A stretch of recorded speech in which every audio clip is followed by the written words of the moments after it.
ಹಳೆಯ ಮೈಸೂರು ಭಾಗದಲ್ಲಿ ಅತಿ ಹೆಚ್ಚು ನೀರಾವರಿ ಪ್ರದೇಶ ಎಂದು ಖ್ಯಾತಿ ಹೊಂದಿರುವುದು ಮಂಡ್ಯ ಜಿಲ್ಲೆ.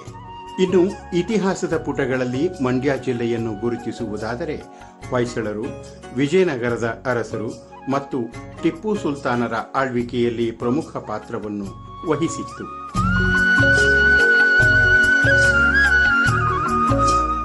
ಮೈಸೂರು ಅರಸರ ಆಳ್ವಿಕೆಯ ಸುವರ್ಣ ಕಾಲವನ್ನು ನೋಡಿದೆ ಮಂಡ್ಯ ಜಿಲ್ಲೆ. ಅದರಲ್ಲೂ ನಾಲ್ವಡಿ ಕೃಷ್ಣರಾಜ ಒಡೆಯರ್ ಅವರ ಕಾಲದಲ್ಲಿ ವಿಶ್ವವಿಖ್ಯಾತ ಕೃಷ್ಣರಾಜ ಸಾಗರ ನಿರ್ಮಾಣವಾಗಿದ್ದು ಹಸಿರು ಜಿಲ್ಲೆಯಾಗಿಸಿರುವುದರ ಜೊತೆಗೆ ರೈತರ ಬದುಕನ್ನೂ ಹಸಿರು ಮಾಡಿದೆ. ಕಾವೇರಿ ಮತ್ತು ಹೇಮಾವತಿ ನದಿಗಳಿಂದ ಸಮೃದ್ಧಗೊಂಡ ಈ ಜಿಲ್ಲೆ ಸಕ್ಕರೆಯ ನಾಡು ಎಂದು ಖ್ಯಾತವಾಗಿದೆ.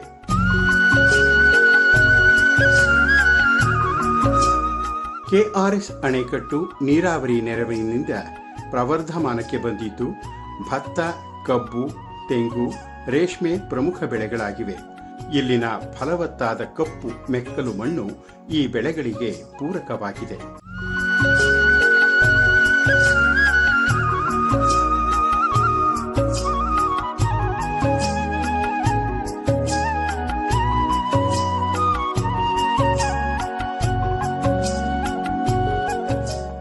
ಪ್ರೀತಿಯ ರೈತ ಬಾಂಧವರೇ ಹಾಗೂ ನೆಚ್ಚಿನ ಚಂದನವಾಹಿನಿ ವೀಕ್ಷಕರೇ, ತಮಗೆಲ್ಲರಿಗೂ ಕೃಷಿ ಇಲಾಖೆಯ ಪ್ರಾಯೋಜಿತ ನೇಗಿಲ ಯೋಗಿ ಸರಣಿ ಕಾರ್ಯಕ್ರಮದ 20ನೇ ಸಂಚಿಕೆಗೆ ಪ್ರೀತಿಯ ಸ್ವಾಗತ. ರೈತ ಬಾಂಧವರೇ, ಇವತ್ತು ನಾವು ಮಂಡ್ಯ ಜಿಲ್ಲೆಯ ಮಳವಳ್ಳಿ ತಾಲೂಕಿನ ಗುಂಡಾಪುರ ಗ್ರಾಮದಲ್ಲಿ ಈ ಒಂದು ನೇಗಿಲ ಯೋಗಿಯ 20ನೇ ಸಂಚಿಕೆಯನ್ನು ಆಯೋಜನೆ ಮಾಡ್ತಿದ್ದೇವೆ. ಇಲ್ಲಿನ ವಿಷಯ ಇವತ್ತು ನಾವು ಚರ್ಚೆ ಮಾಡ್ತಿರೋದು ಕೃಷಿಯಲ್ಲಿ ಡ್ರೋನ್ ತಂತ್ರಜ್ಞಾನದ ಬಳಕೆ ಕುರಿತು. ಯಾಕೆಂದರೆ ನಮಗೆ ಈಗಾಗಲೇ ಗೊತ್ತಿದೆ, ಡ್ರೋನ್ ನಮಗೆ ಗೊತ್ತಿರೋ ಹಾಗೆ ಇಲ್ಲಿವರೆಗೂ ಈ ಮದುವೆ ಸಮಾರಂಭಗಳಲ್ಲಿ ಅಲ್ಲಲ್ಲಿ ಛಾಯಾಚಿತ್ರಕ್ಕೆ ಅಥವಾ ವಿಡಿಯೋ ಚಿತ್ರೀಕರಣಕ್ಕೋಸ್ಕರ ಬಳಕೆ ಮಾಡಲಾಗ್ತಾ ಇತ್ತು. ಆದರೆ ಬರಬರ್ತಾ ಏನಾಗ್ತಾ ಇದೆ ಅಂದರೆ ಹಲವಾರು ಇದು ಒಂದು ಡ್ರೋನ್ ಅಂದ ತಕ್ಷಣ ನಮಗೆ ಒಂದು ಮಾನವರಹಿತ ವೈಮಾನಿಕ ವಾಹನ ಅಂತ ಹೇಳ್ತೀವಿ ನಾವು ಡ್ರೋನ್ಗೆ. ಆ ರೀತಿ ನಮ್ಮ ಮುಂದಿನ ಇಲ್ಲೇ ಇದೆ, ಅದು ಪ್ರತ್ಯಕ್ಷವಾಗಿ ನೋಡ್ಬೋದು ನಾವು. ಸೊ ಈ ಒಂದು ಡ್ರೋನ್ ತಂತ್ರಜ್ಞಾನವನ್ನು ಬಳಸ್ಕೊಂಡು ಇತ್ತೀಚೆಗೆ ಹಲವಾರು ಕ್ಷೇತ್ರಗಳಲ್ಲಿ ಬಹಳ ಪ್ರಮುಖವಾಗಿ ಇದನ್ನು ಬಳಕೆ ಮಾಡಲಾಗ್ತಾ ಇದೆ.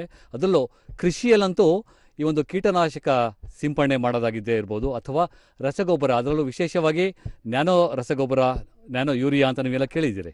ಸೊ ಇಂಥ ರಸಗೊಬ್ಬರಗಳನ್ನಾಗಿರ್ಬೋದು ಅಥವಾ ಕೀಟನಾಶಕ ಸಿಂಪಡಣೆ ಮಾಡೋದಕ್ಕೆ ಈ ಕೃಷಿ ಕಾರ್ಮಿಕರ ಕೊರತೆಯನ್ನು ನೀಗಿಸುವುದಕ್ಕೋಸ್ಕರ ಈ ಒಂದು ಡ್ರೋನ್ ತಂತ್ರಜ್ಞಾನ ತುಂಬ ಅತ್ಯುತ್ತಮವಾಗಿ ಬಳಕೆ ಮಾಡಲಾಗ್ತಾ ಇದೆ. ಬನ್ನಿ ರೈತ ಬಾಂಧವರೇ, ಇವತ್ತು ನಾವು ಈ ಒಂದು ಡ್ರೋನ್ ತಂತ್ರಜ್ಞಾನದ ಬಗ್ಗೆ ಹೆಚ್ಚಾಗಿ ತಿಳ್ಕೊಳ್ಳೋಣ. ಇವತ್ತು ನಮ್ಮೊಡನೆ ಇವತ್ತು ಶ್ರೀಯುತ ಧನರಾಜ್ರವರು ಇಫ್ಕೋ ಸಂಸ್ಥೆಯಿಂದ ಈ ಒಂದು ವಿಶೇಷವಾಗಿ ಡ್ರೋನ್ ತಂತ್ರಜ್ಞಾನ ಯಾವ ರೀತಿ ಬಳಕೆ ಆಗ್ತಾ ಇದೆ, ಅದನ್ನು ರೈತರು ಯಾವ್ಯಾವ ರೀತಿ ಅಳವಡಿಸ್ಕೊಳ್ಬೋದು, ಅಥವಾ ಅವರು ನೇರವಾಗಿ ಖರೀದಿಸಿ ಅದನ್ನು ಬಳಕೆ ಮಾಡಿದ್ದಾಗಿರ್ಬೋದು, ಅಥವಾ ಏನೋ ಬಾಡಿಗೆ ಆಧಾರಿತ ರೂಪದಲ್ಲೂ ಸಹ ನಾವು ಇತ್ತೀಚೆಗೆ ಬಳಕೆ ಮಾಡ್ಬೋದು ಅನ್ನೋ ವಿಷಯದ ಕುರಿತು ಶ್ರೀಯುತ ಧನರಾಜ್ ಅವರು ಮಾತಾಡಬೇಕು ಅಂತ ನಾನು ರೈತರಲ್ಲಿ ವಿನಂತಿ ಮಾಡ್ಕೊಳ್ತೇನೆ. ಅದರಲ್ಲೂ ಬಹಳ ಹೆಚ್ಚಿನ ಸಂಖ್ಯೆಯಲ್ಲಿ ಈ ಒಂದು ಗುಂಡಾಪುರ ಮತ್ತು ಸುತ್ತಮುತ್ತಲ ಒಂದು ಗ್ರಾಮಸ್ಥರು ಇಲ್ಲಿ ಆಸಕ್ತಿಯಿಂದ ಈ ಒಂದು ಡ್ರೋನ್ ತಂತ್ರಜ್ಞಾನದ ಬಗ್ಗೆ ತಿಳಿದುಕೊಳ್ಳಲು ಆಗಮಿಸಿದ್ರ ತಮಗೆ ಕೃಷಿ ಇಲಾಖೆಯ ಪರವಾಗಿ ಮತ್ತು ಚಂದನ ವಾಹಿನಿಯ ಪರವಾಗಿ ಸ್ವಾಗತ ಕೊಡ್ತೇನೆ.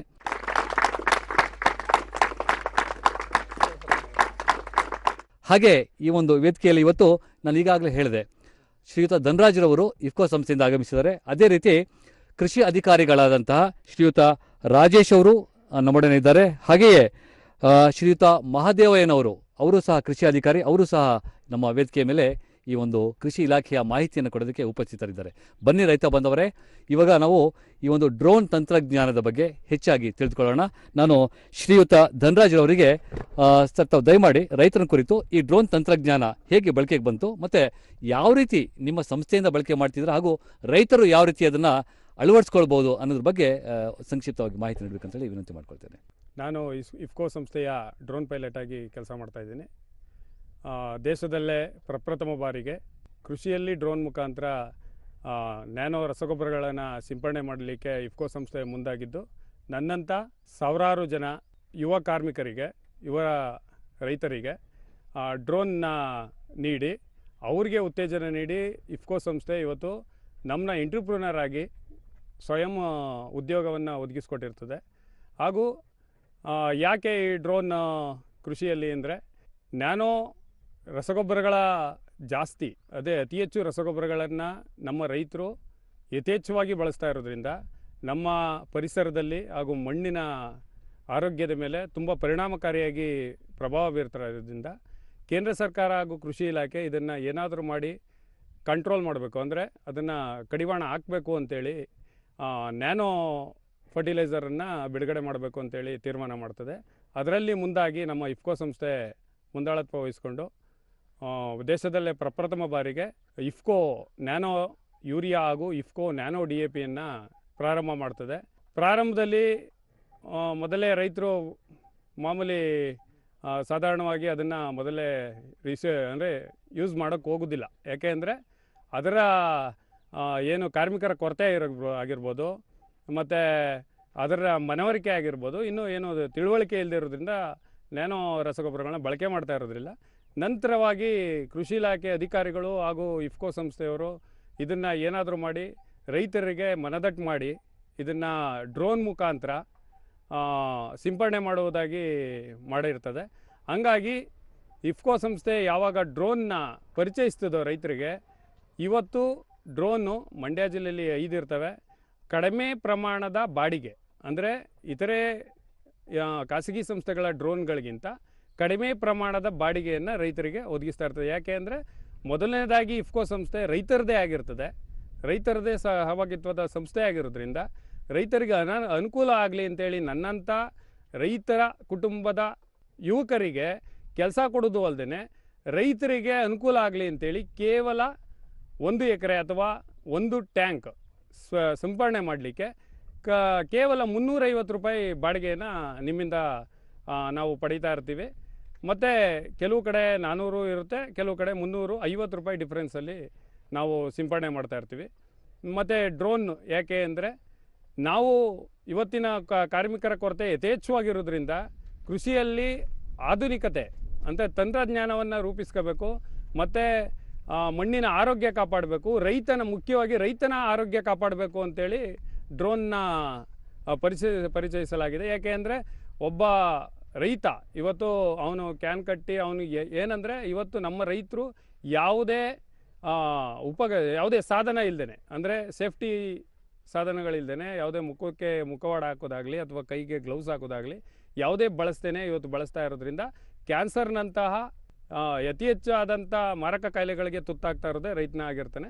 ಆದ್ದರಿಂದ ಈ ಡ್ರೋನ್ ಬಂದಿರೋದ್ರಿಂದ ರೈತ ಯಾವುದೇ ಕಾರಣಕ್ಕೂ ಆ ಕೆಮಿಕಲ್ ಆಗಿರ್ಬೋದು ಅಥವಾ ರಾಸಾಯನಿಕ ಗೊಬ್ಬರಗಳಾಗಿರ್ಬೋದು ಯಾವುದು ಕೈಯಿಂದ ಮುಟ್ಟಂಗಿಲ್ಲ. ನಾವು ಸುಧಾ ಅದನ್ನು ಕೈಯಿಂದ ಮುಟ್ಟಿರಲ್ಲ, ನೇರವಾಗಿ ಕೆಮಿಕಲ್ನ ಡ್ರೋನ್ಗೆ ಹಾಕಿ ಒಬ್ಬ ರೈತ ಎಲ್ಲೋ ಅಂದರೆ ಗಾಳಿಯ ವಿರುದ್ಧ ದಿಕ್ಕಿನಲ್ಲಿ ನಿಂತ್ಕೊಂಡು ನಾವು ಸ್ಪ್ರೇ ಮಾಡೋದ್ರಿಂದ ಆ ಬೀಳುವಂಥ ಕೆಮಿಕಲ್ಸ್ ಆಗಲಿ ಅಥವಾ ನ್ಯಾನೋ ಗೊಬ್ಬರಗಳಾಗಲಿ ರೈತನ ಮೇಲಾಗಲಿ ನಮ್ಮ ಮೇಲಾಗಲಿ ಬೀಳ್ತಾ ಇರೋದಿಲ್ಲ. ಆವಾಗ ರೈತನ ಆರೋಗ್ಯ ಸುಧಾರಣೆ ಆಗುತ್ತೆ. ಮತ್ತು ಮಣ್ಣಿನ ಸುಧಾರಣೆಗೆ ಅಂದರೆ ನಮ್ಮಲ್ಲಿ ನಾನು ಮೊದಲೇ ಹೇಳಿದ ಹಾಗೆ ಅತಿ ಹೆಚ್ಚು ರಸಗೊಬ್ಬರ ಅಂದರೆ ಯೂರಿಯಾದಂತಹ ರಸಗೊಬ್ಬರಗಳನ್ನು ಅತಿ ಹೆಚ್ಚು ಅಂದರೆ ಇಲಾಖೆ ಅಧಿಕಾರಿಗಳು ಹೇಳಿರೋಕ್ಕಿಂತನೂ ಹೆಚ್ಚಾಗಿ ನಾವು ಯೂರಿಯಾನ ರಸಗೊಬ್ಬರಗಳನ್ನ ಬಳಸ್ತಾ ಇರೋದ್ರಿಂದ ಅದು ಮಣ್ಣಿನ ಮೇಲೆ ತುಂಬ ಪರಿಣಾಮಕಾರಿಯಾಗುತ್ತದೆ. ಮುಂದಿನ ಪೀಳಿಗೆಗೆ ನಾವು ಬರಡು ಮಣ್ಣಿನ ಅಂತಂಥದ್ದನ್ನ ನಾವು ನಮ್ಮ ಮಕ್ಕಳಿಗೆ ಮುಂದಿನ ಪೀಳಿಗೆಗೆ ನೀಡಬೇಕಾದಂಥ ಪರಿಸ್ಥಿತಿ ಬರುತ್ತದೆ ಅನ್ನೋ ಕಾರಣಕ್ಕಾಗಿ ನ್ಯಾನೋ ರಸಗೊಬ್ಬರಗಳನ್ನ ಪರಿಚಯಿಸಲಾಗಿದೆ. ಆದ್ದರಿಂದ ಎಲ್ಲ ರೈತರು ಡ್ರೋನ್ ಮುಖಾಂತರ ಸಿಂಪಡಣೆ, ತಂತ್ರಜ್ಞಾನ ಮುಖಾಂತರ ಸಿಂಪಡಣೆ ಅಂದರೆ ಕಾರಣ ಇಷ್ಟೇ, ತುಂಬ ಸಣ್ಣ ಕಣವಾಗಿ ಅದರಲ್ಲಿ ನ್ಯಾನೋ ಪಾರ್ಟಿಕಲ್ಸ್ ಬೀಳೋದ್ರಿಂದ ಯಥೇಚ್ಛವಾಗಿ ಬೇಗ ಪರಿಣಾಮಕಾರಿಯಾಗಿ ಎಲೆಗಳ ಮೇಲೆ ಕೆಲಸ ಮಾಡ್ತದೆ. ಅದರಿಂದ ಬೆಳೆಗಳು ಸಮೃದ್ಧಿಯಾಗಿ ಬೇಗ ಬೆಳೆಯುತ್ತವೆ. ಡ್ರೋನ್ನ ತಂತ್ರಜ್ಞಾನ ಮೂಲ ಕಾರಣವೇ ಇದು. ನಾವು ಮ್ಯಾನ್ಯುವಲಿ ಸ್ಪ್ರೇ ಮಾಡೋದಕ್ಕೂ ಮತ್ತು ಡ್ರೋನ್ನ ಸಿಂಪಡಣೆಗೂ ಡಿಫ್ರೆನ್ಸ್ ಏನಂದರೆ, ಒಂದು ಆರೋಗ್ಯ ಕಾಪಾಡ್ಬೋದು, ಎರಡನೇದೇನು ಅಂದರೆ ಮತ್ತು ಕನಿಷ್ಠ ಕೂಲಿ ಕಡಿಮೆ ಕಡಿಮೆ ಖರ್ಚಲ್ಲಿ ನಾವು ಸಿಂಪಡಣೆ ಮಾಡ್ಬೋದು. ಮೂರನೇದು ಬೆಳೆಗಳಿಗೆ ಬೇಗ ಸಿಂಪಡಣೆ ಮಾಡ್ಬೋದು, ಹಾಗೂ ಕಾಲಾವಧಿ 1 ಎಕರೆಗೆ ಕನಿಷ್ಠ 15 ನಿಮಿಷದಲ್ಲಿ ನಾವು ಸಿಂಪಡಣೆನ ಕಂಪ್ಲೀಟ್ ಮಾಡಿರ್ತೀವಿ, ಕೆಲಸನೇ ಮುಗಿಸಿರ್ತೀವಿ. 15 ನಿಮಿಷದಲ್ಲಿ 1 ಎಕರೆನ ಸಿಂಪಡಣೆ ಮುಗಿಸಿ ಕ್ಲೋಸ್ ಮಾಡಿರ್ತೀವಿ. ಆದ ಕಾರಣ ನಮ್ಮ ರೈತ ಬಾಂಧವರು ಅತಿ ಹೆಚ್ಚು ಡ್ರೋನ್ನ ಮುಖಾಂತರ ರಸಗೊಬ್ಬರಗಳ ಬಳಕೆಯಾಗಲಿ, ಡ್ರೋನ್ನ ಮುಖಾಂತರ ಕೀಟನಾಶಕಗಳ ಬಳಕೆಯಾಗಲಿ ಮಾಡಬೇಕು ಅಂತ ಈ ಮೂಲಕ ಕೇಳ್ಕೊಳ್ತೀವಿ. ರೈತ ಬಂದವರೇ, ಡ್ರೋನ್ ಬಳಸ್ಕೊಂಡು ಕೀಟನಾಶಕ ಸಿಂಪಡಣೆ ಆಗಿರ್ಬೋದು ಅಥವಾ ರಸಗೊಬ್ಬರಗಳ ಒಂದು ಸಿಂಪಡಣೆ ಆಗಿರ್ಬೋದು, ಇದನ್ನು ವಿಶೇಷವಾಗಿ ಕೂಲಿ ಕಾರ್ಮಿಕರ ಕೊರತೆ ಎದ್ದು ಕಾಣ್ತಾ ಇರೋದ್ರಿಂದ ಕಡಿಮೆ ಸಮಯದಲ್ಲಿ ಹೆಚ್ಚಿನ ಒಂದು ಪ್ರದೇಶವನ್ನು ಅದು ಕೂಲಿ ಖರ್ಚನ್ನು ಕಡಿಮೆ ಮಾಡಿ ಅದನ್ನು ತಗ್ಗಿಸಿ ಅದನ್ನು ಸಮರ್ಥವಾಗಿ ಮತ್ತು ಹೆಚ್ಚು ನಿಖರವಾಗಿ, ಅದು ಬಹಳ ಮುಖ್ಯ ಇಲ್ಲಿ, ಸಮರ್ಥವಾಗಿ ಆ ಒಂದು ಎಷ್ಟು ವ್ಯಾಪ್ತಿಯ ಪ್ರದೇಶ ಅಂತಂದರೆ ಈಗಾಗಲೇ ಹೇಳಿದ್ರು ಧನರಾಜ್ ಅವರು, 15 ನಿಮಿಷದಲ್ಲಿ 1 ಎಕರೆ ಪ್ರದೇಶವನ್ನು ಅದು ಎಷ್ಟು ಪ್ರಮಾಣಕ್ಕೆ ಬೇಕೋ ಆ ಪ್ರಮಾಣಕ್ಕೆ ತಕ್ಕಂತೆ ಸಿಂಪಡಣೆ ಮಾಡೋದೇ ಆಗಿದ್ದರಿಂದ ಆ ಒಂದು ಡ್ರೋನ್ ತಂತ್ರಜ್ಞಾನ ತುಂಬ ಸಮರ್ಥವಾಗಿ ಒಂದು ರೋಗ ಅಥವಾ ಕೀಟ ಅಥವಾ ರಸಗೊಬ್ಬರದ ಒಂದು ಪ್ರಮಾಣವನ್ನು ಹೆಚ್ಚು ಪರಿಣಾಮಕಾರಿಯಾಗಿ ಬೆಳೆಗಳಿಗೆ ಒದಗಿಸುವಲ್ಲಿ ಡ್ರೋನ್ ತಂತ್ರಜ್ಞಾನ ಬಹಳ ಸಹಕಾರಿಯಾಗಿತ್ತೆ ಅಂತೇಳಿ ಮಾಹಿತಿ ನೀಡಿದ್ದಾರೆ. ಅವರಿಗೆ ನಮ್ಮ ನಿಮ್ಮೆಲ್ಲರ ಪರವಾಗಿ ಧನ್ಯವಾದಗಳನ್ನು ಸಲ್ಲಿಸೋಣ. ಸೊ ಅದೇ ರೀತಿ ನಮ್ಮ ವೇದಿಕೆಯಲ್ಲಿ ಇವತ್ತು ಕೃಷಿ ಅಧಿಕಾರಿಗಳಂತ ಶ್ರೀಯುತ DB ರಾಜೇಶ್ ಅವರು ಸಹ ಆಗಮಿಸಿದ್ದಾರೆ. ಅವರು ರೈತರನ್ನ ಕುರಿತು ತಾವು ದಯಮಾಡಿ ಕೃಷಿ ಇಲಾಖೆಯಿಂದ ನೀಡಲಾಗುತ್ತಿರುವ ಪ್ರಮುಖ ಯೋಜನೆಗಳ ಕುರಿತು ಮಾತಾಡಬೇಕಂತ ಹೇಳಿ ವಿನಂತಿ ಮಾಡ್ಕೊಳ್ತೇನೆ. ಎಲ್ರಿಗೂ ನಮಸ್ಕಾರ. ರೈತ ಬಾಂಧವರೇ, ನಮ್ಮ ಕೃಷಿ ಇಲಾಖೆಯಲ್ಲಿ ಈಗ ಡ್ರೋನ್ ಬಳಕೆ ಏನು ಈಗ ಮಾಡ್ತಾ ಇದ್ದಾರೆ, ಈ ಡ್ರೋನ್ ಬಳಕೆಯನ್ನು ನಮ್ಮ ಕೃಷಿ ಇಲಾಖೆ ವತಿಯಿಂದ ನಾವು ಇದನ್ನು ಡೆಮಾನ್ಸ್ಟ್ರೇಷನ್ ಮಾಡಿ ತೋರಿಸಿದ್ದೀವಿ. ಯಾವ ರೀತಿ ಸಿಂಪಡಣೆ ಮಾಡಬೇಕು ರಸಗೊಬ್ಬರಗಳನ್ನ ಮತ್ತು ನಾವು ಪೆಸ್ಟಿಸೈಡ್ಸ್ಗಳನ್ನ ಯಾವ ರೀತಿ ನಾವು ಗಿಡಗಳಿಗೆ ರೋಗಗಳು ಬಂದಿರೋಕ್ಕೆ ಯಾವ ರೀತಿ ನಾವು ಸಿಂಪಡಿಸ್ಬೋದು ಅನ್ನೋದನ್ನ ಪ್ರಾತ್ಯಕ್ಷತೆ ಮೂಲಕ ಡೆಮಾನ್ಸ್ಟ್ರೇಷನ್ ಮೂಲಕ ನಾವು ತೋರಿಸ್ಕೊಟ್ಟಿದ್ದೀವಿ. ಮತ್ತು ನಮ್ಮಲ್ಲಿ ಬಾಡಿಗೆ ಆಧಾರಿತ ಸೇವಾ ಕೇಂದ್ರ ಅಂತಿದೆ. ಪ್ರತಿಯೊಂದು ತಾಲೂಕಿನಲ್ಲಿ ಪ್ರತಿಯೊಂದು ಹೋಬಳಿನಲ್ಲೂ ಒಂದೊಂದು ಕೇಂದ್ರಗಳಿದ್ದಾವೆ. ಈಗಾಗಲೇ ಅಲ್ಲಿ ನಾವು ಎಲ್ಲ ರೀತಿಯ ಯಂತ್ರೋಪಕರಣಗಳನ್ನು ಅತಿ ಕಡಿಮೆ ಬಾಡಿಗೆ ದರದಲ್ಲಿ ಹೊರಗಡೆ ಪ್ರೈವೇಟ್ನಲ್ಲಿ ಹೆಚ್ಚಿಗೆ ಬಾಡಿಗೆ ತಗೊಳ್ಳೋದ್ರಿಂದ ಸರ್ಕಾರದಿಂದ ನಾವು ಕಸ್ಟಮರ್ ಯಂತ್ರಧಾರೆ ಅಂತೇಳಿ ಕಡಿಮೆ ದರದಲ್ಲಿ ಬಾಡಿಗೆ ಆಧಾರದಲ್ಲಿ ತಮಗೆ ಸೌಲಭ್ಯಗಳನ್ನ ಈಗಾಗಲೇ ದೊರಕಿಸ್ಕೊಡ್ತಾ ಇದ್ದೀವಿ. ಮುಂದಿನ ದಿವಸ ಇದನ್ನು ಪ್ರಸ್ತಾವನೆ ಕೊಟ್ಟು ಡ್ರೋನ್ನು ಕೂಡ ಬಳಕೆ ಮಾಡುವಂಥ ಅವಕಾಶ ಬಂದಾಗ ಅದನ್ನು ಕೂಡ ನಾವು ಅದರ ಸರ್ವಿಸನ್ನು ಕೂಡ ಸೇವೆಯನ್ನು ಕೂಡ ಇಲಾಖೆಯಿಂದ ಒದಗಿಸ್ಕೊಡ್ಲಿಕ್ಕೆ ಪ್ರಸ್ತಾವನೆ ಸಲ್ಲಿಸಲಾಗುವುದು ಸರ್ಕಾರಕ್ಕೆ. ಹಾಗೆ ನಮ್ಮ ಇಲಾಖೆಯಿಂದ ನಾವು ಹಲವಾರು ಯೋಜನೆಗಳಿದ್ದಾವೆ. ಆ ಪ್ರಮುಖ ಯೋಜನೆಯಲ್ಲಿ ನಮ್ಮ ಇಲಾಖೆಯಿಂದ ಯಾಂತ್ರೀಕರಣ ಯೋಜನೆ, ಅಂದರೆ ಯಾಂತ್ರೀಕರಣ ಯೋಜನೆಯಲ್ಲಿ ನಾವು ರೈತರಿಗೆ ರಿಯಾಯಿತಿ ದರದಲ್ಲಿ, ಅಂದರೆ ಸಾಮಾನ್ಯ ರೈತರಿಗೆ 50% ರಿಯಾಯಿತಿ ದರದಲ್ಲಿ ಎಲ್ಲ ಕೃಷಿ ಯಂತ್ರಗಳನ್ನು ನಾವು ಇಲಾಖೆಯಿಂದ ನೀಡ್ತೇವೆ. ಅಂದರೆ ಕೃಷಿ ಇಲಾಖೆಯಿಂದ ನಾವು ಯಂತ್ರಚಾಲಿತ ಕೃಷಿ ಚಟುವಟಿಕೆಗಳು ಅಂದರೆ ರೋಟೋವೇಟರು, ಪವರ್ ಟಿಲ್ಲರು ಮತ್ತು ಮಲ್ಟಿ ಕ್ರಾಪ್ ಥ್ರೆಷರ್ ಅಂತ ಅಂದರೆ ಒಕ್ಕಣೆ ಯಂತ್ರ, ಭತ್ತ ಒಕ್ಕಣೆ ಮಾಡೋ ಯಂತ್ರಗಳು, ರಾಗಿ ಒಕ್ಕಣೆ ಮಾಡೋ ಯಂತ್ರಗಳು, ಪವರ್ ಟಿಲ್ಲರು ಮತ್ತು ಸ್ಮಾಲ್ ಟ್ರ್ಯಾಕ್ಟರ್ಸ್ಗಳು, ಮಿನಿ ವೀಡರ್ಗಳು, ಮಿನಿ ಪವರ್ ಟಿಲ್ಲರ್ಗಳು ಮತ್ತು ಸ್ಪ್ರೇಯರ್ಸ್ಗಳು ಅಂದರೆ ಔಷಧಿ ಸಿಂಪಡಿಸುವ ಯಂತ್ರಗಳು, ಎಲ್ಲ ರೀತಿಯ ಎಕ್ವಿಪ್ಮೆಂಟ್ಗಳನ್ನು ಕೂಡ ನಾವು ರಿಯಾಯಿತಿ ದರದಲ್ಲಿ 50% ಸಾಮಾನ್ಯ ರೈತರಿಗೆ ಹಾಗೂ ಪರಿಶಿಷ್ಟ ಜಾತಿ ಪರಿಶಿಷ್ಟ ಪಂಗಡದವರಿಗೆ 75% ಮತ್ತು ಹಲವಾರು ಯೋಜನೆಯಲ್ಲಿ 90% ರಿಯಾಯಿತಿ ದರದಲ್ಲಿ ಕೊಡ್ತೀವಿ. ಇದನ್ನು ರೈತರು ಅಳವಡಿಸ್ಕೊಂಡು ಯಂತ್ರದಿಂದ ಉಪಯೋಗಿಸಿ ಕೃಷಿ ಚಟುವಟಿಕೆಯನ್ನು ಸುಲಭ ಮಾಡ್ಕೊಳ್ಬೇಕು ಅಂತ ಈಗಾಗಲೇ ಹೇಳಿದಾಗೆ ನಮ್ಮಲ್ಲಿ ಕೂಲಿ ಮಾಡುವಂಥ ಕಡಿಮೆ ಜನ ಇರೋದ್ರಿಂದ ನಮಗೆ ಅಭಾವ ಆಯ್ತಾ ಇರೋದ್ರಿಂದ ನಾವು ಅದನ್ನು ನೀಗಿಸೋ ದೃಷ್ಟಿಯಿಂದ ಈ ಯಾಂತ್ರೀಕರಣ ಯೋಜನೆಯನ್ನು ಉಪಯೋಗಿಸ್ಕೋಬೋದು. ಸರ್ಕಾರ ಇದರಿಂದ ಭಾಳಷ್ಟು 50% 75% ರಿಯಾಯಿತಿ ದರದಲ್ಲಿ ಕೊಡ್ತಾ ಇದೆ. ಇದನ್ನ ಸದುಪಯೋಗ ಪಡಿಸ್ಕೊಳ್ಬೇಕು.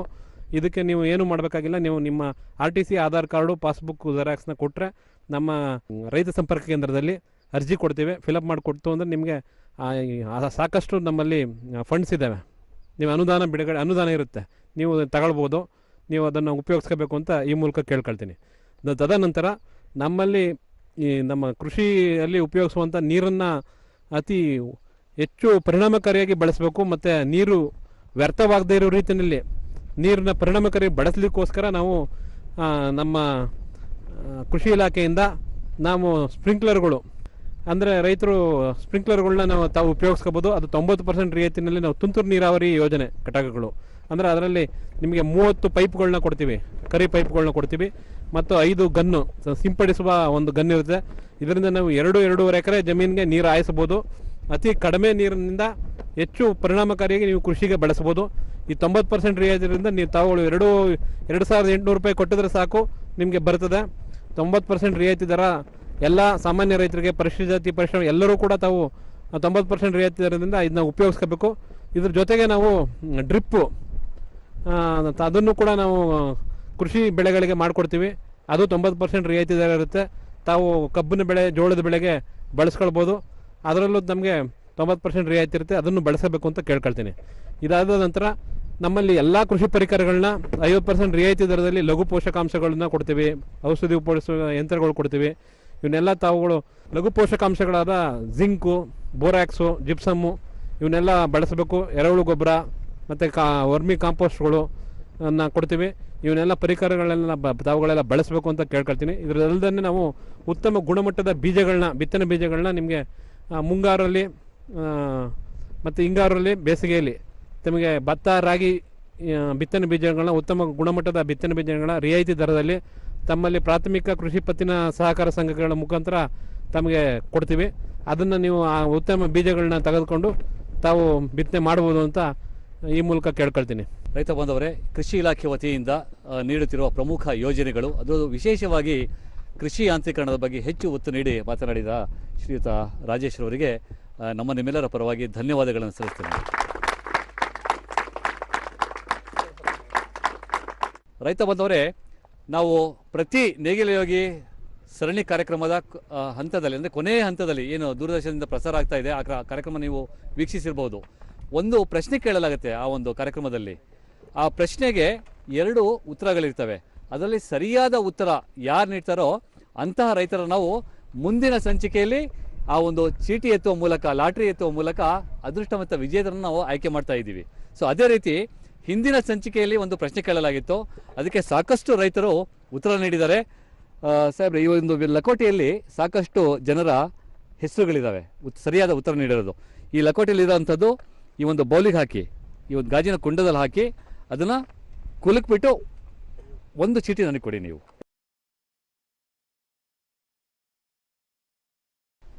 ಒಂದು ಚೀಟಿ. ಪ್ರಥಮ ಅದೃಷ್ಟವಂತ ವಿಜೇತ ರೈತರು ಯಾರು ನೋಡೋಣ. ಶ್ರೀಯುತ ದೇವರಾಜ್ KM, ಚಿಕ್ಕಮಗಳೂರು ಜಿಲ್ಲೆಯವರು. ದಯಮಾಡಿ ಈ ದೇವರಾಜ್ ಅವರಿಗೆ ನಾವು ಚಪ್ಪಾಳೆ ಮೂಲಕ ಅಭಿನಂದನೆಗಳನ್ನು ಸಲ್ಲಿಸೋಣ. ಸರ್, ತಾವು ಬನ್ನಿ, ರೈತ ಬಂದವರು ಬನ್ನಿ. ತಾವು 2ನೇ ಅದೃಷ್ಟವಂತ ವಿಜೇತ ರೈತರು ಯಾರು ಅನ್ನೋದನ್ನ ಕೈಯಲ್ಲಿಟ್ಕೊಳ್ಳಿ. 2ನೇ ಅದೃಷ್ಟವಂತ ವಿಜೇತ ಶ್ರೀನಿವಾಸ್ PM, ಸೋಮಿನಕೊಪ್ಪ, ಶಿವಮೊಗ್ಗ ಜಿಲ್ಲೆ. ಇವರು 2ನೇ ಅದೃಷ್ಟವಂತ ವಿಜೇತ. ಮತ್ತೊಬ್ರು ಯಾರು ಬನ್ನಿ, ಬನ್ನಿ ಬನ್ನಿ. 3ನೇ ಅದೃಷ್ಟವಂತ ವಿಜೇತ ರೈತರನ್ನ ಆಯ್ಕೆ ಮಾಡಿಕೊಡ್ಬೇಕು. ಶ್ರೀಯುತ ದುರ್ಗಪ್ಪ, ಮಸ್ಕಿ ತಾಲೂಕು, ರಾಯಚೂರು ಜಿಲ್ಲೆ. ಇವರು 3ನೇ ಅದೃಷ್ಟವಂತ ವಿಜೇತ. ಮತ್ತೊಮ್ಮೆ ಈ 3 ಅದೃಷ್ಟವಂತ ವಿಜೇತರ ಹೆಸರನ್ನು ಹೇಳ್ತೇನೆ. ಶ್ರೀಯುತ ದೇವರಾಜ್ KM, ಚಿಕ್ಕಮಗಳೂರು ಜಿಲ್ಲೆ, ಶ್ರೀನಿವಾಸ್ PM, ಸೋಮಿನಕೊಪ್ಪ, ಶಿವಮೊಗ್ಗ, ಹಾಗೂ ದುರ್ಗಪ್ಪ, ಮಸ್ಕಿ ತಾಲೂಕು, ರಾಯಚೂರು. ಈ 3 ಅದೃಷ್ಟವಂತ ವಿಜೇತರಿಗೆ ಮತ್ತೊಮ್ಮೆ ನಾವು ಚಪ್ಪಾಳೆಯ ಮೂಲಕ ಅಭಿನಂದನೆಗಳನ್ನು ಸಲ್ಲಿಸೋಣ. ನಮಸ್ಕಾರ ರೈತ ಬಾಂಧವರೇ, ಕೃಷಿ ಇಲಾಖೆಯ ಪ್ರಾಯೋಜಿತ ನೇಗಿಲ ಯೋಗಿ ಕಾರ್ಯಕ್ರಮದ 20ನೇ ಸಂಚಿಕೆಯ ಪ್ರಶ್ನೆ ಕೇಳುವ ಸಮಯ ಈಗ ನಿಮ್ಮ ಮುಂದೆ. ಇಂದಿನ ಪ್ರಶ್ನೆ: ಕೃಷಿಯಲ್ಲಿ ಡ್ರೋನ್ ಬಳಕೆಯಿಂದ ಏನೆಲ್ಲ ಉಪಯೋಗ? ನಿಮ್ಮ ಆಯ್ಕೆಗಳು ಹೀಗಿವೆ. ಆಯ್ಕೆ 1, ಕೀಟ ಮತ್ತು ರೋಗನಾಶಕಗಳನ್ನು ಮಾತ್ರ ಸಿಂಪಡಿಸಬಹುದು. ಆಯ್ಕೆ 2, ಕೀಟ ಮತ್ತು ರೋಗನಾಶಕಗಳನ್ನು ಸಿಂಪಡಿಸಬಹುದು, ಜೊತೆಗೆ ಪೋಷಕಾಂಶಗಳನ್ನು ಸಹ ಸಿಂಪಡಿಸಬಹುದು. ನಿಮ್ಮ ಉತ್ತರಗಳನ್ನು ಕಳುಹಿಸಲು ನಮ್ಮ ವಾಟ್ಸ್ಆ್ಯಪ್ ಸಂಖ್ಯೆ 9480118811. ಇನ್ನೊಮ್ಮೆ ನಂಬರನ್ನು ತಿಳ್ಕೊಳ್ಳಿ, 9480118811. ನಿಮ್ಮ ಉತ್ತರಗಳನ್ನು ಕಳುಹಿಸಲು ಇಂದು ರಾತ್ರಿ 8ರವರೆಗೆ ಮಾತ್ರ ಅವಕಾಶ. ರೈತ ಬಂದವರೇ, ಇದಾಗಿತ್ತು ನಮ್ಮ ಕೃಷಿ ಇಲಾಖೆಯ ಪ್ರಾಯೋಜಿತ ನೇಗಿಲ ಯೋಗಿ ಸರಣಿ ಕಾರ್ಯಕ್ರಮದ 20ನೆಯ ಸಂಚಿಕೆ. ಸಾಕಷ್ಟು ರೈತ ಬಾಂಧವರು ಈ ಒಂದು ಕಾರ್ಯಕ್ರಮಕ್ಕೆ ಆಗಮಿಸಿ ಈ ಒಂದು ಯಶಸ್ಸಿಗೆ ಸಹಕರಿಸಿದ್ರ. ತಮಗೆಲ್ಲರಿಗೂ ಕೃಷಿ ಇಲಾಖೆಯ ಪರವಾಗಿ ಹಾಗೂ ಚಂದನ ವಾಹಿನಿಯ ಪರವಾಗಿ ಹೃತ್ಪೂರ್ವಕವಾದ ವಂದನೆಗಳನ್ನು, ಧನ್ಯವಾದಗಳನ್ನು ಸಲ್ಲಿಸ್ತೇನೆ. ರೈತ ಬಾಂಧವರೇ, ಮತ್ತೆ ನಾವು ನೇಗಿಲ ಯೋಗಿ ಸರಣಿ ಕಾರ್ಯಕ್ರಮದ 21ನೇ ಸಂಚಿಕೆಗೆ ಮತ್ತೊಂದು ಜಿಲ್ಲೆಯಲ್ಲಿ ಭೇಟಿಯಾಗೋಣ. ನಮಸ್ಕಾರ. ಎಲ್ಲಿ ಕೃಷಿ ಇರುತ್ತೋ ಅಲ್ಲಿ ಭಿಕ್ಷೆ ಅನ್ನೋದೇ ಇರೋದಿಲ್ಲ. ಹಿರಿಯರು ನುಡಿದಂತೆ ರೈತ ನಗುತ್ತಿದ್ದರೆ ನಾಡೇ ನಗುತ್ತಿರುತ್ತದೆ. ರೈತನಿಗೆ ಒಂದು ರಿಯಾಲಿಟಿ ಶೋ ಅನ್ನು ಮಾಡಬೇಕು ಅನ್ನೋ ಉದ್ದೇಶದಿಂದ ದೂರದರ್ಶನ ಚಂದನ ವಾಹಿನಿಯು ನಿಸ್ವಾರ್ಥದಿಂದ ದುಡಿಯುತ್ತಿರುವ ರೈತ ರತ್ನಗಳನ್ನು ಗುರುತಿಸಿ ರೈತ ರತ್ನ ಎಂಬ ಒಂದು ಕಾರ್ಯಕ್ರಮವನ್ನು ದೂರದರ್ಶನ ಚಂದನ ವಾಹಿನಿಯಲ್ಲಿ ಮೂಡಿಬರಲಿದೆ. ಎಲ್ಲ ರೈತ ಬಾಂಧವರು, ರೈತನನ್ನು ಪ್ರೀತಿಸುವಂಥವರು ಎಲ್ಲರೂ ಸೇರಿಕೊಂಡು ತಾವೆಲ್ಲರೂ ಈ ಕಾರ್ಯಕ್ರಮವನ್ನು ನೋಡಿ ತಾವು ಯಶಸ್ವಿಗೊಳಿಸಬೇಕು ಅಂತ ಕೇಳುತ್ತಾ ತಮಗೆಲ್ಲರಿಗೂ ಮತ್ತೊಮ್ಮೆ ನಮಸ್ಕರಿಸುತ್ತೇನೆ. ಎಲ್ಲರೂ ನೋಡಲೇಬೇಕಾದ ಅಪರೂಪದ ಸರಣಿ ರೈತರತ್ನ. ಸದ್ಯದಲ್ಲೇ ನಿರೀಕ್ಷಿಸಿ ನಿಮ್ಮ ದೂರದರ್ಶನ ಚಂದನ ವಾಹಿನಿಯಲ್ಲಿ Raitharatna. Heroes of the nation. ಆತ್ಮೀಯ ರೈತ ಬಂಧುಗಳೇ, ನಮ್ಮ ದೂರದರ್ಶನ ಬೆಂಗಳೂರು ಇಡೀ ರಾಜ್ಯದ ರೈತರನ್ನ, ಸಾಧಕರನ್ನ, ಪ್ರಗತಿಪರ ರೈತರನ್ನ ಪರಿಚಯಿಸ್ತಕ್ಕಂಥ ಒಂದು ಕೆಲಸವನ್ನು ಮಾಡ್ತಾಯಿದೆ. ಕಾರ್ಯಕ್ರಮ ಹೆಸರೇ ರೈತರತ್ನ. ಇವತ್ತು ಆದಾಯವನ್ನು ಕಂಡುಕೊಳ್ತಕ್ಕಂಥ ರೈತರು ಸಹ ಈ ರಾಜ್ಯದಲ್ಲಿ ಅನೇಕ ಜಿಲ್ಲೆಯಲ್ಲಿದ್ದಾರೆ. ಇವರೆಲ್ಲರನ್ನೂ ಸಹ ಹುಡುಕಿ ನಮ್ಮ ದೂರದರ್ಶನ ಕಾರ್ಯಕ್ರಮವನ್ನು ಮಾಡಿ ನಂತರ ಫೈನಲ್ಲಾಗಿ 3 ಜನಕ್ಕೆ ಪ್ರಶಸ್ತಿಯನ್ನು ಕೊಡುವಂಥ ಒಂದು ಕಾರ್ಯಕ್ರಮ. ಈ ಒಂದು ಕಾರ್ಯಕ್ರಮವನ್ನು ನೀವೆಲ್ಲರೂ ವೀಕ್ಷಿಸಬೇಕು. ನೀವು ಸಹ ಈ ಥರ ಪ್ರಗತಿಪರ ರೈತರಾಗಬೇಕು ಅನ್ನೋದು ಈ ದೂರದರ್ಶನದ ಕಾರ್ಯಕ್ರಮದ ಒಂದು ಮುಖ್ಯ ಧ್ಯೇಯ. ಇದನ್ನು ನೀವೆಲ್ಲರೂ ತಪ್ಪದೇ ನೋಡಿ ಭಾಗವಹಿಸಬೇಕು ಅಂತೇಳಿ ವಿನಂತಿ. ನಮಸ್ಕಾರ. ಎಲ್ಲರೂ ನೋಡಲೇಬೇಕಾದ ಅಪರೂಪದ ಸರಣಿ ರೈತರತ್ನ. ಸದ್ಯದಲ್ಲೇ ನಿರೀಕ್ಷಿಸಿ ನಿಮ್ಮ ದೂರದರ್ಶನ ಚಂದನ ವಾಹಿನಿಯಲ್ಲಿ Raitharatna. Heroes of the nation.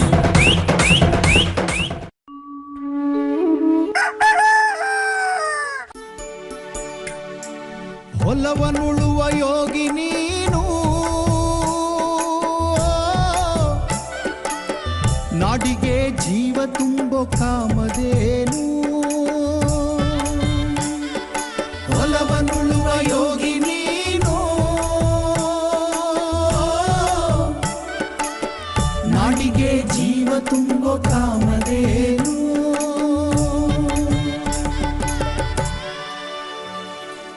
ನೆಲದ ನೋವಾಗಿ ಕಾಲದ ಹೂವಾಗಿ ಹರಡುವವರು ನೀವಣ್ಣ, ಮಳೆಯಾಗಿ ಬೆಳೆಯಾಗಿ ಲೋಕಕ್ಕೆ ಬರುವಾಗಿ ಅನ್ನದ ಹಾಡಿನ ನಾಡ ಜೀವಗಳು ನೀವಣ್ಣ.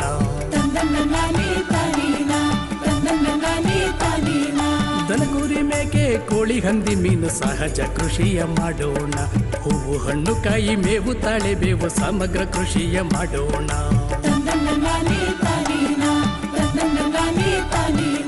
ಟ್ರ್ಯಾಕ್ಟರ್ ಟಿಲ್ಲರ್ ಕುಯ್ಲಿನ ಯಂತ್ರ ಸುಧಾರಿತ ಕೃಷಿ ಮಾಡೋಣ. ಕೃಷಿಯಲ್ಲಿ ಒಕ್ಕಣೆ ವಿಂಗಡಣೆ ಮಾಡಿ ಅಧಿಕ ಲಾಭವ ಗಳಿಸೋಣ. ಸ್ವಾವಲಂಬಿಗಳಾಗೋಣ.